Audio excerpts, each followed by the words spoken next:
Welcome to E360 TV, the live streaming and on-demand destination for influential voices and enlightened audiences. We offer trending, grassroots, and purpose-driven content across a diverse range of interests. E360 TV is more than just watching programs.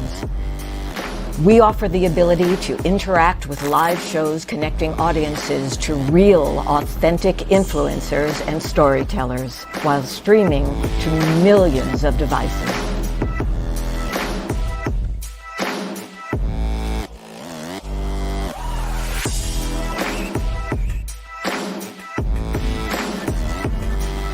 Real experiences. Raw conversation. One destination for it all. E360 TV. Hello, hello, hello. I have a question for you. Have you ever felt completely lost? You know, seeking purposeful direction that could and should propel your mission within your divine journey to that next level, but still it hasn't happened. Well, my name is Lauren Michaels Harris, and I'm the founder of P3, the Journey Series. People come to me because they're wounded. Many are scared, and even there are those who are bruised simply because they feel that they are increasingly, for whatever reason, losing their ability to dream. Now, this P3 program is not for a person who's just looking to start a business, no, but rather for those of you out there who have been on your journey and you've been navigating within your divine purpose, but you still desire to elevate to that level that you have not reached yet. If this is appealing, if this describes you, then I want to have a chat with you. I want to hear your story. So use the link below to get registered for your free seat at P3, the Journey Series. And let's get started, one story at a time. I'll see you inside. Click the link.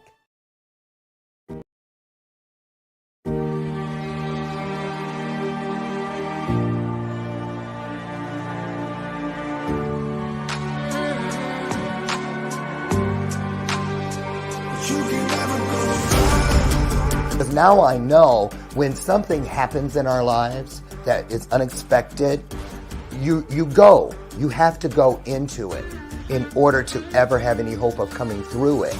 So when you go, guess what? When you come out the other side, you grow.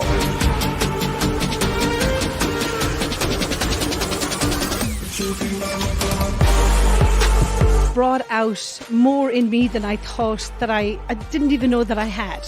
That has given all of us a great hope for what we can do with our own messages, our abilities to deliver, but most importantly, to deliver it in an authentic and very, very intriguing way.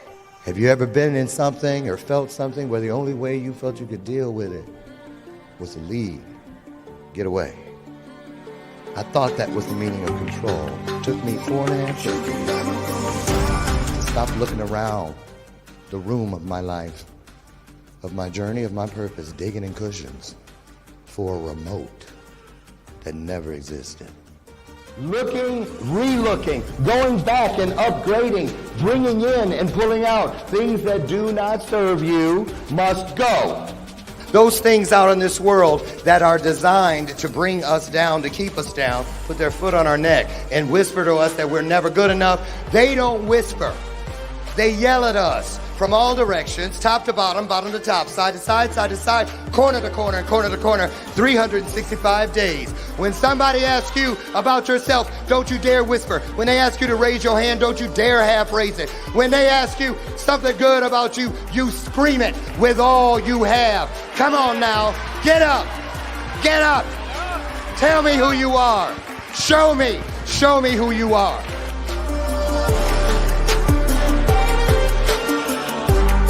Greatest truth of all, that not everyone has to remain lost.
don't see.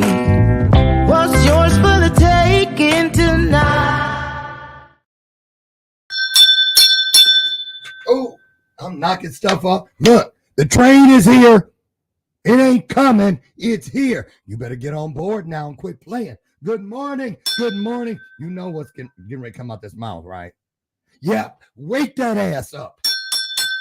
Wake it up. Let me tell you, I'm going to pick this V8 up before they fire me. There. You guys. Ooh-wee. My favorite four letters. T to the G to the I to the F. We made it. We made it to another day. And you know what? You know why? I'll tell you why. Because God is good all the time. And all the time, let me hear it. You best believe all the time God is good, and all the time God is good, and God is good all the time, and God is good all the time. I'll never get sick of that one. Never. So here we are. Welcome to today's installment of Bathrobe Moments. And I'm your goofy host. That's right. Lauren Michaels Harris. It is a beautiful day, a cold one, but yet a beautiful day in the neighborhood. 0 degrees in Chicago. Wait. 0. That's a whole number. So would I say 0 degree? Or is it? That's a good question. Good thing we got smart PhD Dr. Lynne in the house. She'll tell us. Listen, it's cold. Let's just leave it at that. It is cold in Chicago today. How are things shaping up in your neck of the woods? I want to know. Drop it in the comments. Do you know what the high is where you're living today? Let's put it in. Let me know where you're watching from all over the globe. So happy we're here. Listen, I tell you every day, and I'm going to say it again right now. Why is this so important? 2 reasons. Number one, right now together, we are fulfilling one of the greatest promises available through God, and that is where 2 or more of us comes together. We've got that heart set, that soul set, that mindset of togetherness, of being of service and pouring into each other. So that in and of itself is a miracle. And the other thing that I love is that we get to spend time together. I love to spend time with the people I love, and that is you. So here we are. It is a great day in the neighborhood. I want to show you guys something. Getting ready, a few announcements, and then I'm going to get our guest in here because we got a lot to talk about. It is Black History Month. It is the 3rd day of February, and yesterday was Groundhog's Day. I can't stand him. I'm not kidding. He saw a shadow. He know better than that. They should have made me the groundhog. I wouldn't have seen shit. I'm just saying. Ooh, I cussed. So anyway, well, we grown up in here. Listen, Groundhog's Day. I don't know about that, but I'm really excited. I love Black History Month. I love Black History Day. Every day for me is Black History Day. It's just History Day all the time. I am preparing, and I want to invite you guys. I'm going to show you something. I'm headed to, okay, where is it? Senior Moment Be Gone. I am headed to St. Louis. That's right. I almost said Las Vegas. That's not yet. St. Louis in a couple of weeks for this wonderful event. I am going to give you a chance to see, and I'd love it if you would join us there. It's the Be the Best You conference, and I believe this is the 3rd or 4th one that they've had. My first time there. Take a look. One of the best conferences of the year is finally here, becoming the Best You Conference. Join us live or virtually and hear from the greatest speakers in the country. Brenda Ringwood, Terrence Lethbridge, Stacey Wahey, Arcavius Armstrong, Dr. Lotus Richey, Regina Platt, Dr. Rick Fulton, Anthony Russo, Chuck Doyle, Dr. Ruben West, Jennifer Lauren, Jessica Moyer, Dr. Jawanda Rollins-Fells, Dr. Lauren Michaels Harris, Andy Nail, Tracy Randolph, Isabel Black, Sarah Minguez, Jill Reynolds, Kevin Wilson, Saucony Prince, Definitely Holly, Chuck Prison, Definitely Dr. Holly. Michael Freeland, I like that. Tommy Morgan, Prince Michael, James Griffin, Charlotte White, Aaron Page, Jeremy Nunez, Jeff Markinet Jr., Belton Showell III. Becoming the Best You Conference, February 17th through the 19th, 2023. Clayton Plaza Hotel, St. Louis, Missouri. Get your tickets today. Yeah, get them.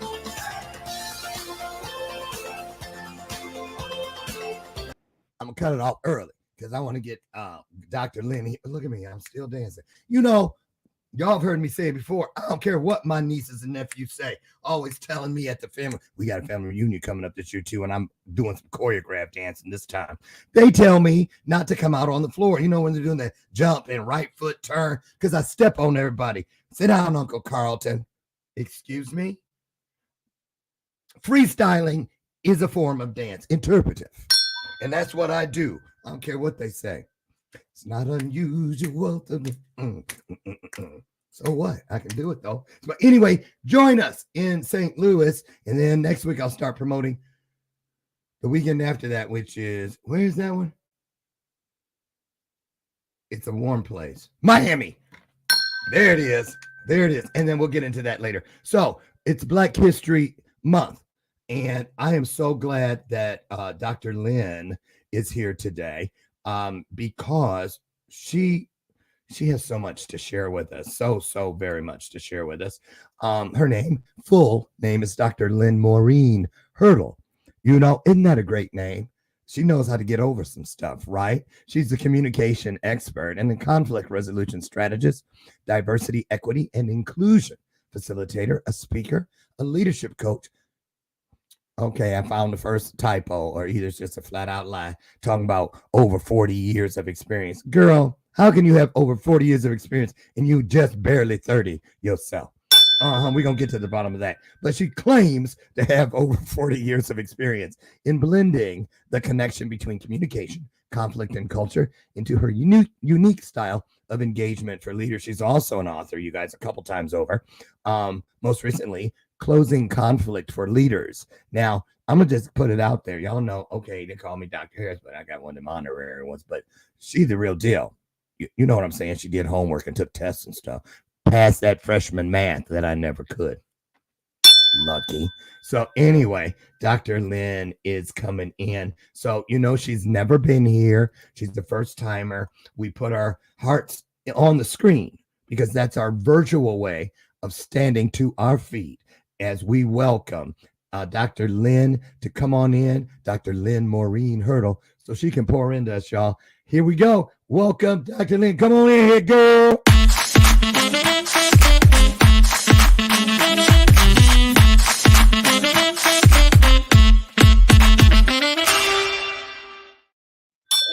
That's a jam, too.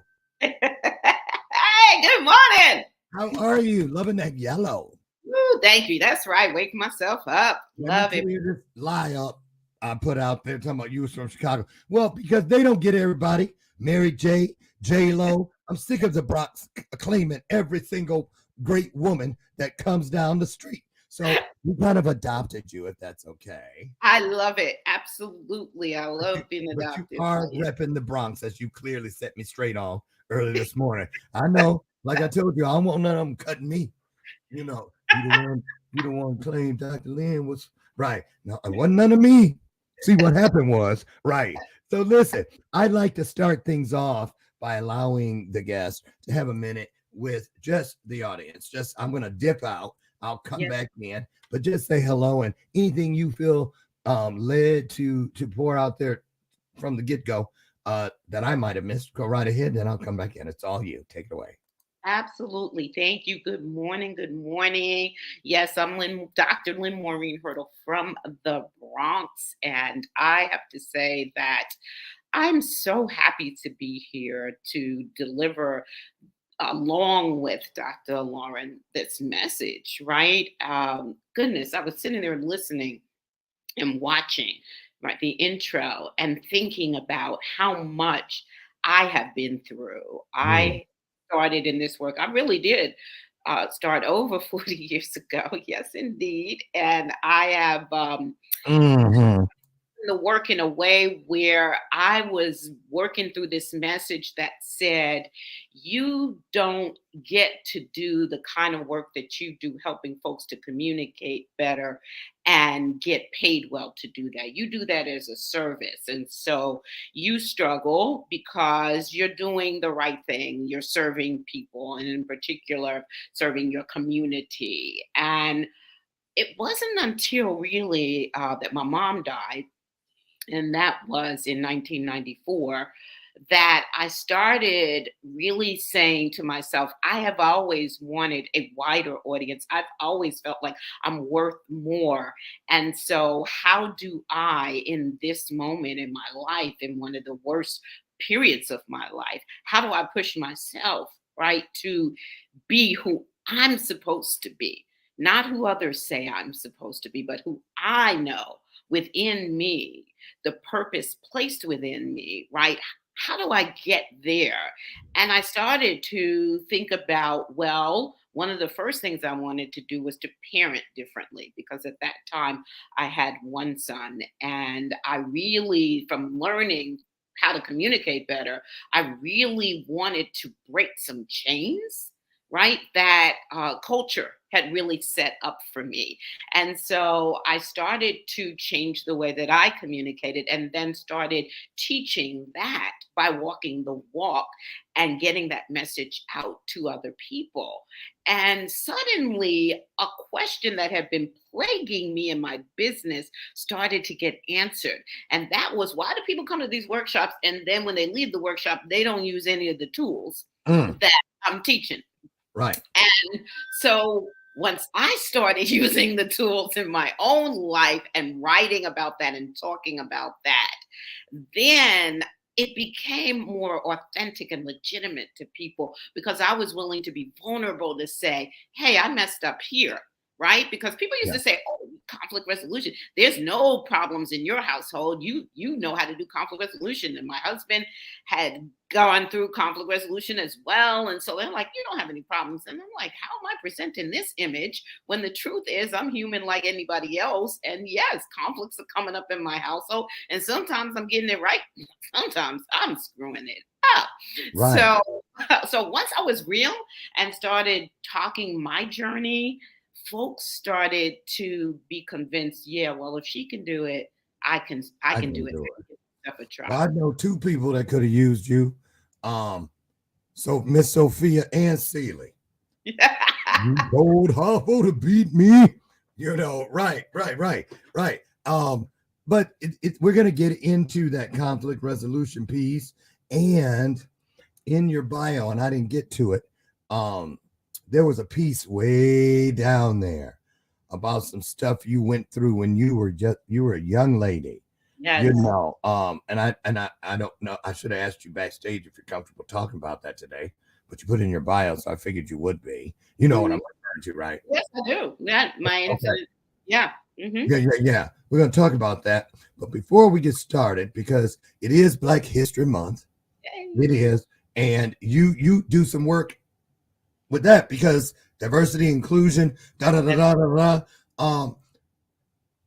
I learned about this woman just a couple weeks ago. I saw it on LinkedIn, and then Steve Harvey has this piece about it. Take a look, you guys, real quick, 2 minutes, and because it's gonna tie in. Stay with me. And let's take a look. Where is it? There it is. Dr. Gladys West. You familiar with her, Dr. Lynn? Yes.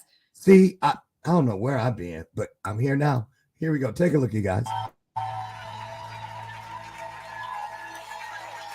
Hey, folks, before we go, I want to remind you that February is Black History Month, and every day I'm going to share stories about African Americans whose names you may not know, but have played a very important roles throughout history. Today, it's the story of a woman whose hard work and drive changed the way we lived. Her name is Dr. Gladys West. She was born in 1930, grew up a country girl in rural Virginia. But she didn't like working long, hard days out in the hot sun on her family's farm. Gladys knew she was destined for more and realized the only way to do that was to get an education. She worked really hard and graduated first in her high school class. Gladys earned a college scholarship and continued to challenge herself. Chose math as a major, a subject mostly studied by men. Eventually, Gladys went to work for the government at a naval base. She worked extremely hard, not knowing what she was doing would impact the world for decades to come. You see, her work was instrumental in developing the mathematics behind something we all use today, GPS, also known as navigation systems. In December of 2018, Gladys was honored for her work. She was inducted into the United States Air Force Space and Missile Pioneers Hall of Fame. Well, Miss Gladys, we want to thank you for leaving your mark in history. You did it good, ma'am. Hey, that's our show today. Yay! Yes. You see, all you got to do is do it. Oh my goodness. That's so important because you said you're not good at math. I struggled in math and I always thought that I was not smart, but to see a model, if I had seen that model and known, yep, I actually could do this because this woman did it as well, that would have made a big difference in my life. Absolutely right. And that has a lot to do. Let's start with this piece about because I have a coaching client, Dr. Stephanie Olson, who also works within that diversity, inclusion, all of that. And oftentimes we hear it, but all we picture in our minds is some type of a class or some type of a workshop that you're forced to go through, depending on, you know, like when you start a new job or something. Talk about what got you started down this road and why did you feel it was so important? Had you been blocked or attempted to be blocked from doing some of the things you do today? And you said, I'm going to move this mountain. I'm going to move it out of the way for myself and others. Talk about that, Dr. Lynne. Well, I can talk about it a different segment. So if you want me to, I can start at the beginning, which is what happened to me when I was 17. Please. Yes. So I grew up my whole life. I was going to be a star. I love theater. I love singing, dancing. I was writing poems and plays starting at the age of 8. So by the time I was ready to go to college, I knew where I was going. I was going to go to Syracuse University. They had a very esteemed theater program. So I was ready. So I went to the High School of Music and Art in New York City. It's now High School Performing Arts. It merged. But in any case, I'm coming home and it's a long train ride. And then I have to take a bus and I'm on the bus. So I'm about a couple miles or so from my house. And the bus had stopped, but the doors didn't open. And so I'm wondering what's going on. I look around and I see out the front window, it looked at least about 50 young white males with red bandanas running toward the bus. And then I see baseball bats in their hand. I look around the bus because I had lived in the South Bronx and my parents had moved us by the time I was 7 to the Northwest Bronx, which was pretty much all white. And I looked around the bus and it was me, a young man my age, and the bus driver who were black. And the bus was packed, dominantly white folks. So I'm like, I know who they're coming for. We're in trouble. And so sure enough, they surround the bus and they're like, open the door. We want those ends. I don't use the N word. That's what they wanted, right? And they wanted us to come out. And the bus driver would not open the door. And so they proceed to start to tip the bus over, trying to tip the bus over. And the only thing that stopped them was that on the other side of the street, there was a bus full of young black teenagers coming from a high school that was further down. And so they ran over to that. And I jumped off the bus and this young man jumped off too, terrified. It was his first week in the neighborhood. He was not anywhere near his home. He didn't know how to get home from where we were. I'd been living there 10 years, so I walked him home through the back streets because I knew them all. And by the way, we're friends to this day. We both ended up going to Syracuse. Every time he sees me, he introduces me as the woman that saved his life. But in any yeah, that's so funny. And we both went to the same high school, actually, but we just hadn't known each other till this incident. So wow. It is a wow. It's absolutely incredible. And so I'm walking from him, left him, walking home, and I hear this voice very clear. I don't know what I'm supposed to do. I don't know how, but I know that I'm supposed to do something about bringing people together around this issue. And I was like, what? No, I'm supposed to be a star. Where's this voice coming from? And Right. I was not in touch with God speaking to you, right? As so many, yes. I'll tell you, I heard that voice loud and clear, and there's no way that I would have said that to myself, because from 3 years old, I knew I wanted to be in entertainment. And so I went to Syracuse, and my sophomore year, they introduced a new program on nonviolent conflict and change. And I moved out of the theater department into that department, and that began my road to this 40 plus year career that I'm in. So Wow. phenomenal. What year was that bus incident? That was it was either 75 or 76, because I graduated high school in 76. See what I'm saying? And a lot of people, myself included, when we hear those types of stories, we automatically imagine black and white photos, Martin Luther King, the 60s or the 50s or earlier.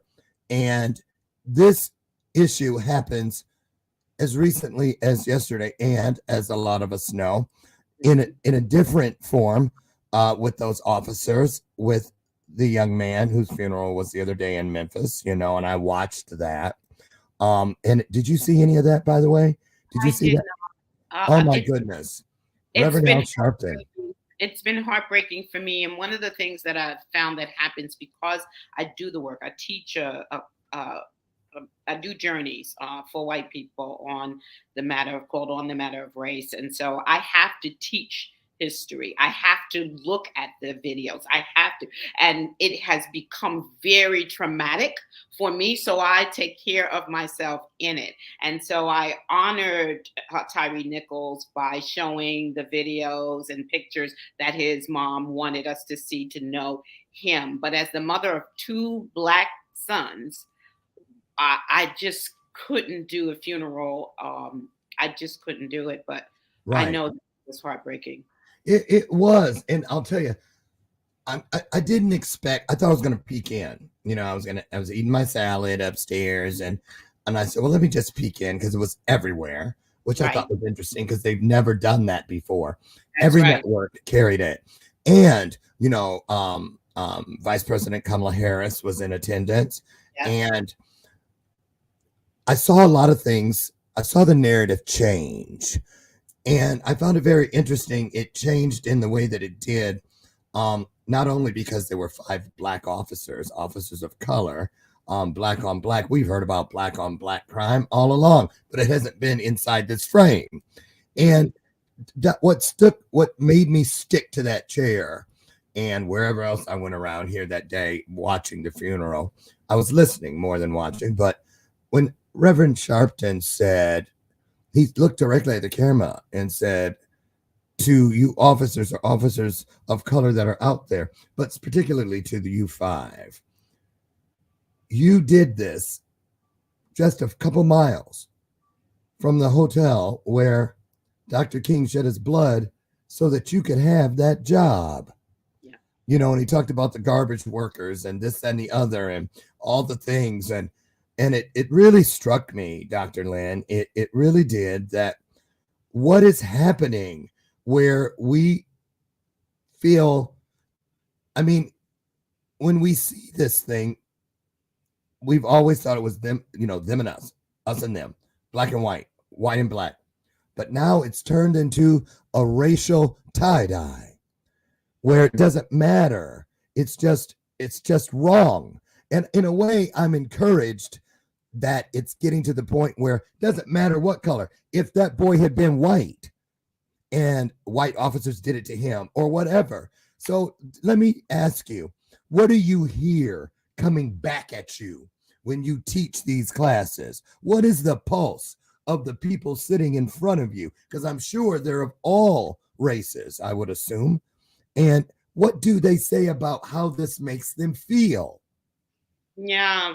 Okay. So a couple of things I got to say that my On the Matter of Race program specifically is for white people who want to learn about racism, but I do work with a global audience, right, teaching around racism in outside workshops. One of the things that I teach is number one, there is crime committed against all kinds of people, and yet we only say black on black crime when we're talking about black people. We don't say white on white crime. We don't say Asian on Asian crime. You know, even in the instances in California, you didn't see that phrase being used. So I want folks to understand that that is purposeful. It's purposeful because it is a part of a system designed to criminalize black folks. And what I mean by that is in just even the way that we look at them. So when you can have 5 black officers who don't have a problem with doing what they did, you have to think about not just how police are trained and how they are taught to just make sure that at any cost they stop crime, but that who is looked at as the face of crime. And that comes from systemic racism, a system that says this is what this person is about, that person is about, these group of people, you know, Asians are the model minority, and that is painful and hurtful to them because it's a narrative that sets them up for pressure, that black people are less than, and on, right? So I want to say that what I'm hearing from white people is that, wow, I thought that it was really just about white people really ingesting this, the systemic racism, and then playing that out. But it is actually all of us who ingest it, and therefore it comes out at different times in different ways. So the pain is there in all of the communities. In the Black community, the pain is that would do this to your own, that you got to think about this, that it's got to be more than just being an officer, because first of all, every officer doesn't do this, whatever the color, right? But it's got to be more than that. If in his face, in his cries, you didn't see yourself, or maybe you saw yourself, and racism has made you hate yourself, because we do have that narrative, unfortunately. Self-hate is a part of it, but you didn't see somebody had a son. I don't know, 5 of them, somebody had a son. You didn't see your brother. You didn't see anybody in him that would allow you to communicate rather than just annihilate him. That's a deeper narrative than just the narrative of its police culture. Yeah. And it's not just about color anymore. And I don't think it ever really was. So I do. There's an anti-blackness in this country. Okay. Yeah, that is. You're right. You're right. It was about, yeah, absolutely. But I mean, deep down, because we make strides, there are those who are growing and learning and accepting of others just because they're humans. Yep. But will we ever get to the place, in your opinion? I doubt very seriously in my lifetime. But will we ever get to the place where we just see each other? I'm going to say, I don't think we'll ever get to that place. I think there are people that do just see each other. And one of the problems with that is then we don't see all of the richness, right? That every because we bring a richness. It's the narrative that different is negative and bad and dangerous that is keeping us from embracing all of the richness of the difference, right, that culture brings into our lives. So that's number one. Number two, being nice does nothing to dismantle racism. It's good to be nice. There's no question about that. But if you're going to dismantle a system that is so systemic in every part of our lives, then it's got to be more than smiling at folks and being nice to folks and recognizing folks' humanity. It's got to be learning about what this system, the very thing that they're trying to keep us from doing. And that's the thing. You got to look at when folks are like, no, you can't teach Black history, right, AP? Or no, you can't do that, right? No, we don't want folks to learn about gays or whatever it is. When folks start doing that message to use legislative measures to restrict you, then you got to say, wait, is it they don't want us to know? And that's important to delve into. That's a big piece right there. I think about that. That's my mindset spiritually. Yes. When I feel I'm spiritually being attacked, I immediately go to, wait a minute. What is so wonderful that you trying so hard to keep right? And I've never thought about that wherein it pertains to what we're discussing here today. Listen, we're going to take just a brief break. But when we return, I want to ask you, Dr. Lynne, seriously, what it feels like to you when you walk into a room to do your work and you see all these faces staring at you like, Because I know you can tell. How do you do it? When we come back, we're going to get into that because I think she knows exactly where I want to go.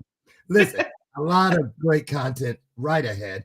Don't you go away. Perfect time to share out this broadcast. There's a lot more nuggets coming, and you don't want to miss them. We'll be right back. Amen.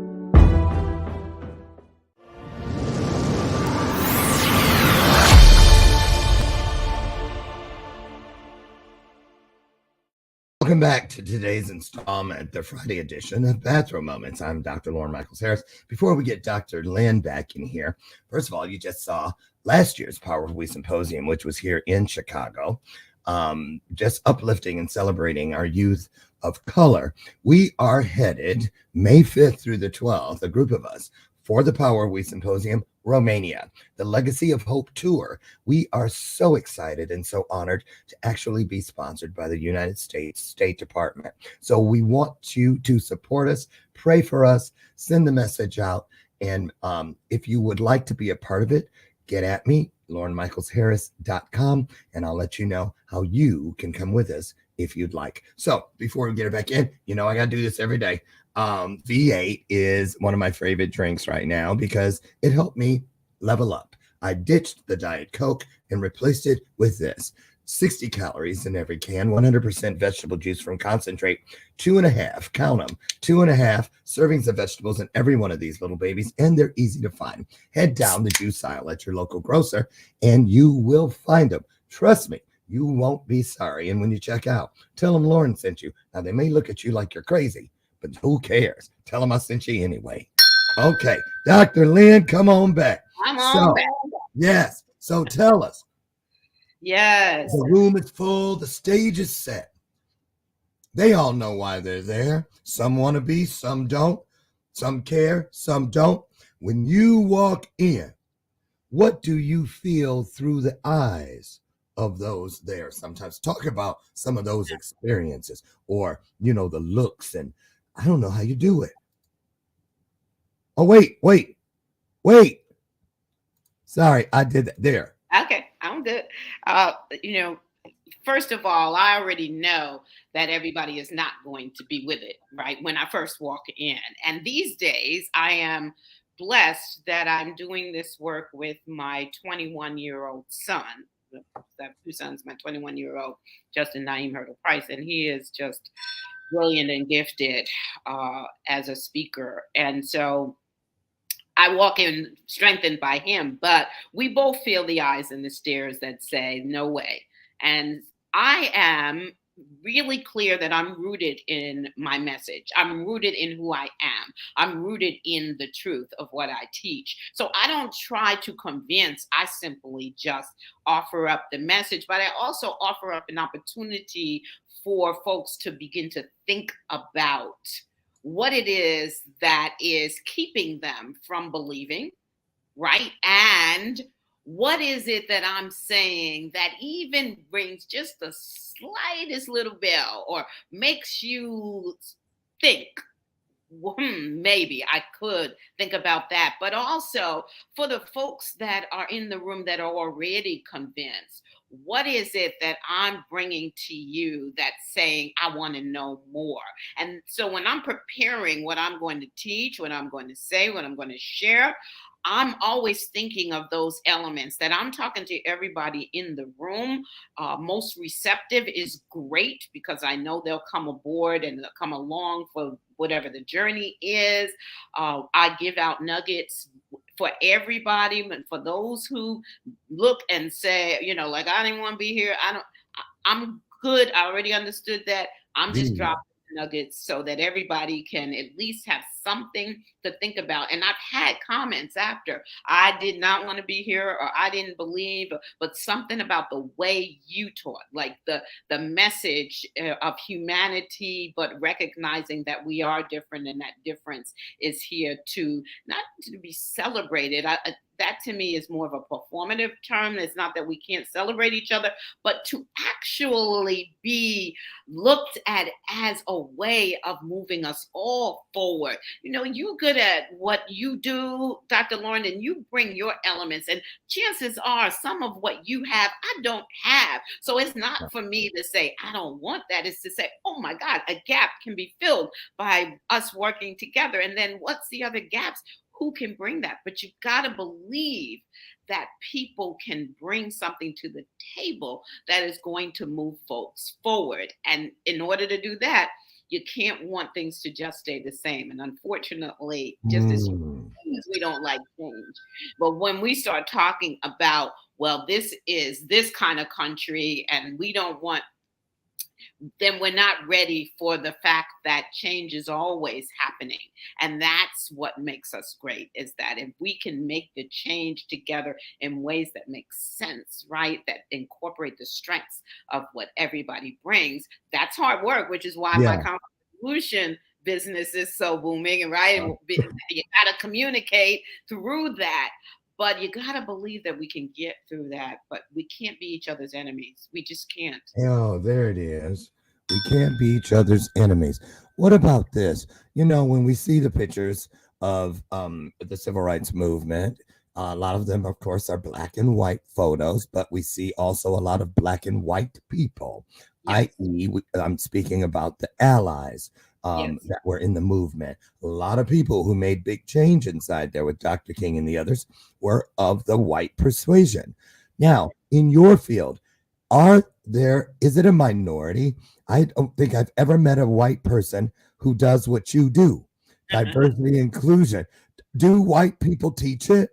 Oh, yeah. White people do teach it. There are as many as there are people of color, no, but absolutely there are. And that's really what we're preparing folks for if they stay with us on the matter of race, is they start at level 1. And right now, the folks who started 3.5 years ago with us at level 1 are in level 5, getting ready to move to our next journey, which will be about how to co-facilitate this work. So with myself or with my son, Justin, how do they, as a white person, co-facilitate our level 1 work? But for a lot of white people, what's presented to them is, if you do this, if you learn about diversity, then you're going to learn about how to be ashamed of yourself. right? And to be honest, there's a lot of emotions in the work, and we all can experience shame and guilt, and we can live through that. We can sit in that and work through it. But it's really about that piece also that you said. How do you get to understand that in order for us to move forward, we have to have white people who really are learning about and understanding racism? There's always been white people from Harriet Tubman, right? Underground Railroad, white folks, right? Right. Had to do that. She couldn't do it as a Wouldn't black have been woman. wouldn't have been right. Couldn't do it by herself. It doesn't mean that there weren't other black people. Of course there were, but there had to be white people, right? Because that's the folks who are in power. Whether you want to own that or not, that's where it is, right? But white people are interested. Not enough yet. I feel like y'all aren't interested yet because you just really don't know. Not enough if you really want to do something, know what's out there for you in terms of how do you do your work and do the work side by side. We call them comrades, not allies, side by side with us on dismantling racism. Well, let's I want to turn the corner just a little bit. Still diversity inclusion based, but not people, but the history of people. I saw something, just like I was saying about Dr. Gladys. I saw something on LinkedIn a couple days ago where it was flashing through all these different inventions. It said no peanut butter, no elevators, no this, no that. I knew about peanut butter. I knew about the elevators, but there were like 20 other things. I was like, what?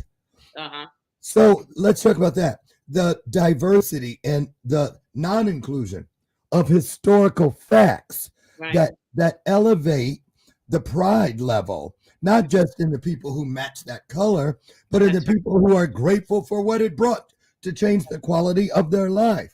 Why have so many things been omitted, in your opinion, from history? Is that a part of that systemic?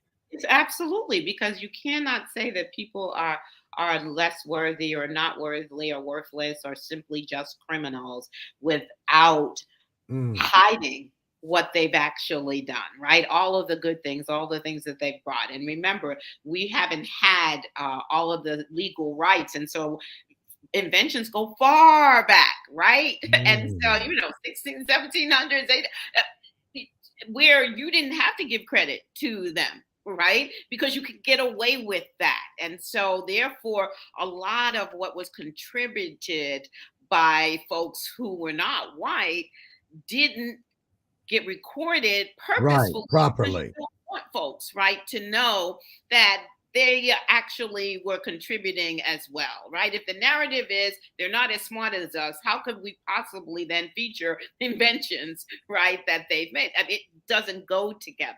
But I also want to say the piece about white folk understanding that we actually did invent things, then gives them the question like, whoa, what? I didn't know this.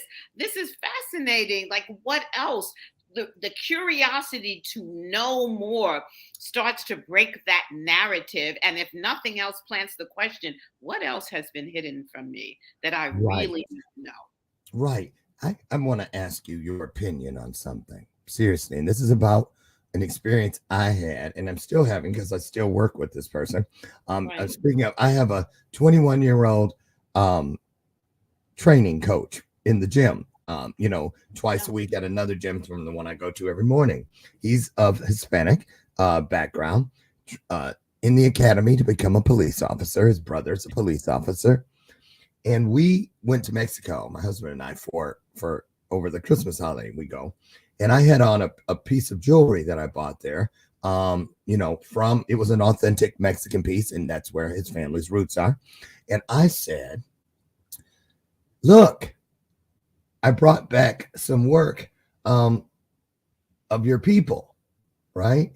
I'm wearing something created by your people. What do you think? And he goes, it's nice. He goes, and I'm wearing something from your people. And I'm looking and I said, you are what? And he said, cotton, and burst into laughter. And then the next day when we were at the front desk with all the other trainers, I said, what do you guys think of this? How quickly he was able to say that. Where did it come from? What does it truly mean? But when I threw the example out, we went through the whole thing. They were all interested and serious while I was building up, but then the punchline hit. They did exactly what he did.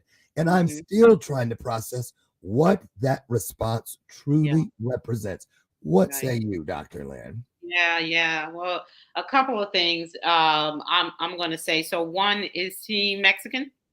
Yes. Okay. So number one, that's a good thing because we tend to lump folks. I wasn't saying you doing this, but I'm saying this out to the audience. We tend to lump folks, right? That's, and so they don't like that. Those Spanish people, no, don't say Puerto Rican is Mexican and and they shouldn't.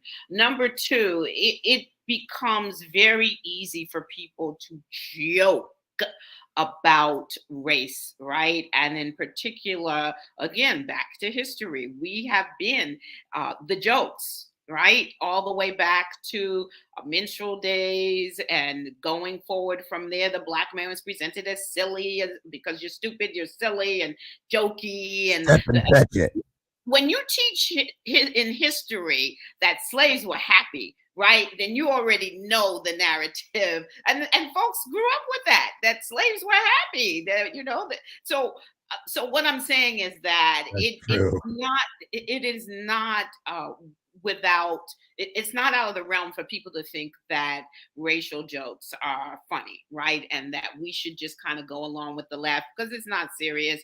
We know that it's beyond the cotton, right? But I'd say that was something that needs to be addressed if you feel that you can and should, because it's unacceptable to feel like that's an okay response to something where you were actually saying, right, I really admire this. And right. And then the response is to make fun of a history that is incredibly painful and quite bloody and atrocious. Right. And so to not know that is something that is not funny, is not acceptable, and that other folks really needed to also call out. Right. And that's where I'm at. Where's my, before it's that biblical thing about the log in your own eye kind of thing. I haven't said what I need to say yet because I don't know how to frame it. And then I thought, well, where's, I have a responsibility to be prepared to educate. It's because we throw the term, you're a racist, so nonchalantly that it waters it down. If you just use it without any education, I don't know exactly how to frame it, but you know what I'm saying. I hope you know what I mean? How do I help this young man understand? I'm going to use that bloody and atrocious history piece that you just put out there. But what can I do as a Black man to be better prepared for when I feel something coming at me that is of a racist nature without causing more fighting? Right. Yeah. To create healing and understanding. What are your suggestions for when we encounter these things? Okay, quickly, the body responds automatically. So before we can even have a good response verbally, the body is already pushing that adrenaline, right? So breathe, right? I'm very serious to take the time to do some breathing for about 10 seconds in and out in the nose, out the mouth. And then during that time, think about what is it that I really want to communicate in the best way. So if you don't want to use racist, say, I need to share with you why what you just said was inappropriate, right? And then share the piece. Bloody, atrocious, just right, and understand how that lands with me. And it may be funny to you, and honestly, I don't know why, but I need to say, if that's something that you think is funny, it's not something that you want to say around me, right? And love to talk further if you're really interested in learning more or really interested in having a good relationship, right? But I gotta put the brakes on this. It can't happen again. I get it. Because it's that anger piece that I think comes in between. That's right. what should really be happening. That's right. And that's why the breath is so important, because it can help you to, I'm going to say, to manage the emotions in the way that you want to manage them. There's nothing wrong with getting angry, but it's what you do with that anger that's really important. So if you're able to manage your emotions, then you can communicate that you're angry without having to show in a way that is going to just shut down the opportunity to communicate. And you don't have to communicate with everybody. Some folks, it's just not worth you getting yourself into a conversation with. But somebody like this training you, yeah, come on. Yeah, and he's a great kid. Yeah. We have a great relationship. Yep. And that's what helped me. That's really what disarmed me. Whereas if it would have just been somebody in the grocery store, with some camouflage clothes on or something, or I'd have probably been like, what the hell you say? Who do you think you talking to? Right. I would have went from there. But this allowed me to go and really take pause and think about, where is my responsibility to help educate someone that just doesn't know better. That's right. And I encourage folks to go back around in the moment. Maybe you missed it. Go back to it if it's worth the relationship, right? Yeah. And that's exactly where I'm at. Said, I got to talk to you about it. There you go. See, that's why I'm so glad we had this conversation today, because I've learned, and I thank you so much for pouring what you did. We have barely scratched the surface here today, but if you want to continue the dialogue, and I know you do, with Dr. Lynne Maureen Hurdle, on the screen are 2 paths in which to do so. Listen, we can talk about everything, but it's not until we shut our mouths and put our feet into motion, our actions, that things truly have a chance to change for the better. So I thank you so much. You're welcome back here anytime. Oh, thank you. My pleasure. Yes, and if you have a second backstage, sit there for 1 second while I close up. I want to tell you about someone I've got to introduce you to. Absolutely. And I thank you. Listen, you guys. It is the 3rd day of Black History Month, but every day is a People History Day. Learn about each other so that you can understand better. Inside of understanding is healing, growth, and most importantly, respect. So let's do that. I'll see you Monday. Oh, it's Be the Best You. Not all, but a lot of the people that are at that event coming up later in the month in St. Louis, I'm going to feature a few of them next week. So the whole week is dedicated to that. So I'll see you Monday morning, God willing. Have a great weekend. And even more importantly, have a great you. Be a great you. Be the change you'd like to see in the world. Dr. Lynne, thank you so much. What an honor you've been here today. Thank you so much. You guys, get out of here. I tell you every day I love you, and there ain't a damn thing you can do about it. I'll see you Monday. Bye-bye.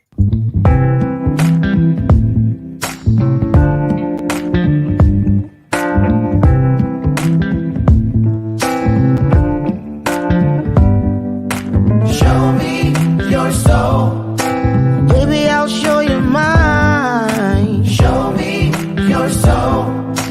Honey, it's way past time. How expensive do I have to be? Need I spend